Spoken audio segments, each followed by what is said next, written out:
learners, welcome to all of you in this video. Today we are going to enjoy one interesting poem of 10th standard, and name of that poem is The Twins. So do you know the meaning of word the twins? How can you define this word? See, I will show you one picture, then you will easily define this word twins. Okay, see this picture. Okay, and see, now here is in your textbook, here is also given two babies born at the same time are called twins.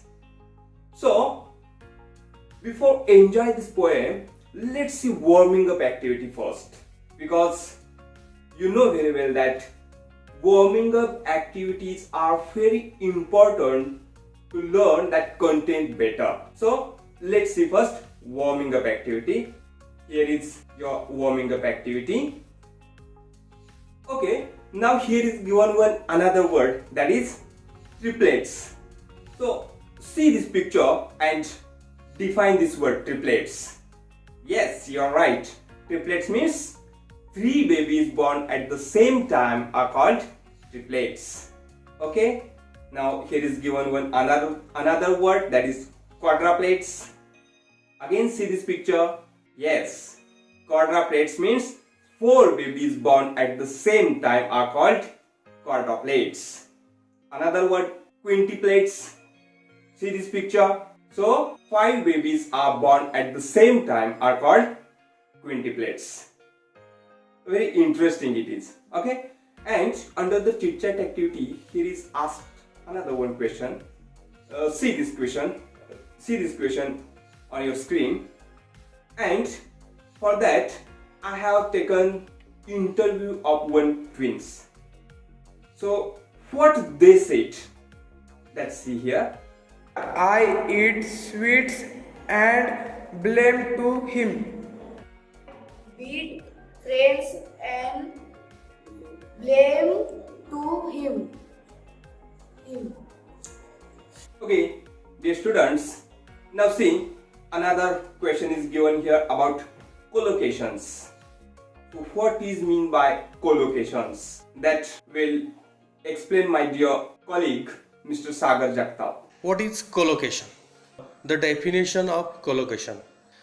These are the set of words that more than often go together and occur together. We call such sets a collocation. As we said, the collocation is the bunch of words.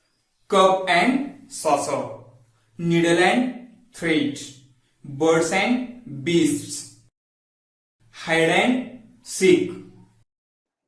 Dear learners, do you know the word meaning of word exaggeration or overstatement?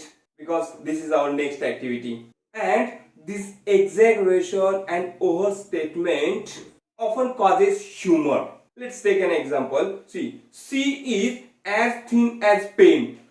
So is it possible? No. Let's take another example.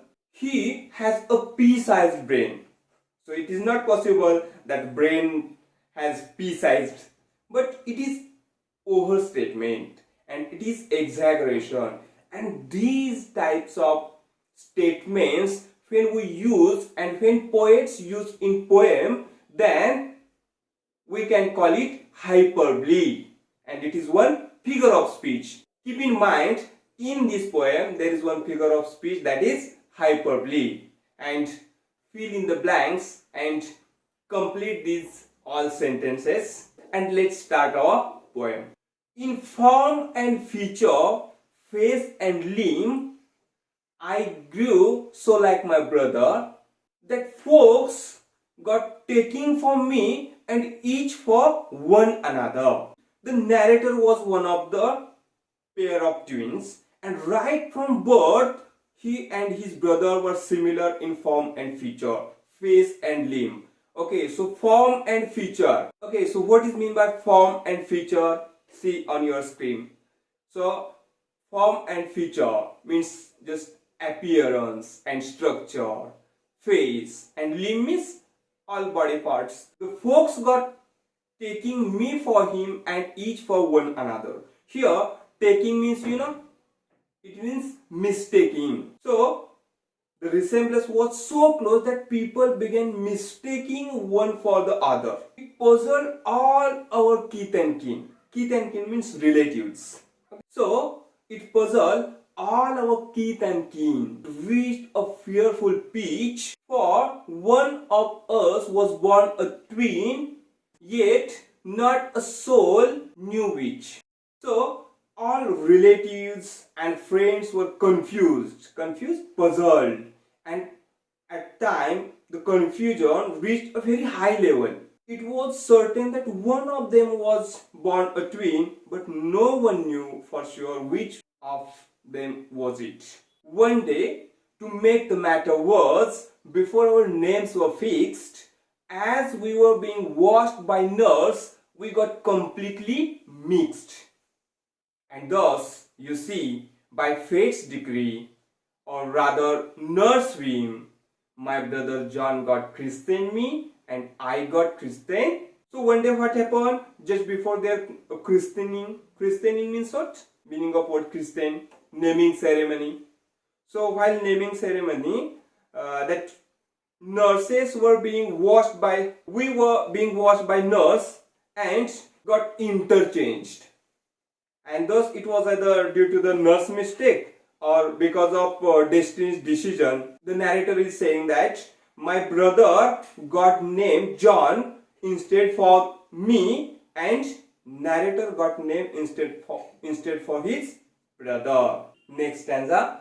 This pattern of likeness even dogged my footsteps when at school, and I was always getting flogged, for John turned out a fool. So I put this question fruitlessly to everyone I knew.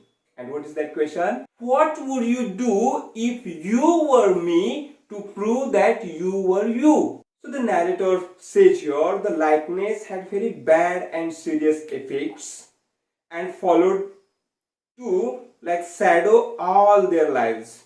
At school, the narrator was usually punished for the mistakes made by his brother. So the narrator was asking question to everyone he knew. What, though without getting a definite answer, what he would do in order to prove his identity if he were in his, or it means the narrator's place. So, dear learners, this resemblance is not stopped here. It continued till to their end of life. And what happened next? See, in the last stanza, our close resemblance turned the tide of my domestic life. For somehow, my intended bride became my brother's wife. So, in fact, year after year, the same absurd mistakes went on. Or how overstatement is used here. When I died, the neighbor came and buried my brother John. So, is it possible? No. But poet is used here overstatement and exaggeration, and in poetic language we can say it is a hyperbole. That's it in this video. Thank you very much for watching and keep learning. Best luck.